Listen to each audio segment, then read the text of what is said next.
वेदों की बात को हर कोई नहीं समझ सकता है। वेदों को वही समझ सकता है जिसने शांगो पांग विधि से गुरुकुल में रह करके वेद का अध्ययन किया हो। वर्तमान में चाहे जो भी वेद का अध्ययन कर ले, पर वास्तविक अर्थ को नहीं समझ सकता है। एक उदाहरण से समझिए। एक बड़े जमींदार साहब थे, उनका बड़ा गांव में नाम था। आसपास के लोग उनसे सलाह लेने के लिए आते थे, लेकिन उन जमींदार साहब को जो चावल का माण होता उसको पीने की आदत, अपना अपना स्वाद है भैया।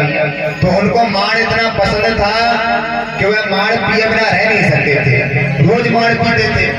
खैर आजकल तो माण का जमाना चला गया, कुकर का जमाना आ गया।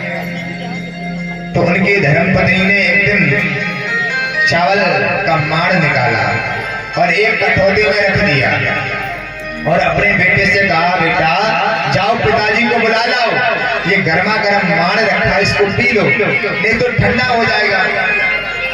बेटा गया पिताजी को बुलाने के लिए, लेकिन उसी समय क्या देखा, पिताजी बड़े विशिष्ट लोगों के साथ में बैठे, बाहर से कुछ लोग आए थे।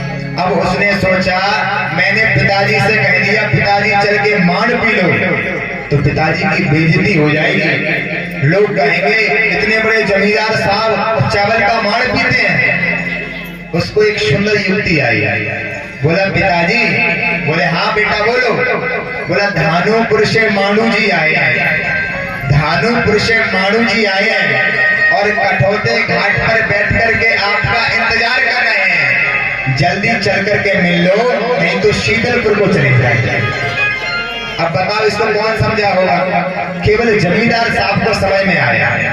बाकी जितने व्यक्ति थे उन्होंने सोचा धानुपुर नामक कोई गांव होगा, माणू जी नाम के कोई आदमी होंगे, कठौता घाट नामक कोई स्थान होगा, वहां पर बैठे होंगे। जल्दी से नहीं गए तो उन्हें शीतलपुर में कोई काम होगा तो वहां चले जाएंगे।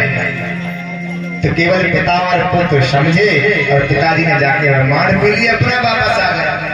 तो इससे यह संदेश मिलता है कि वेदों के अर्थ को वही समझ सकता है जिसने शांगो पांग विधि से वेद का अध्ययन किया। बोल वेद पुरुष भगवान की।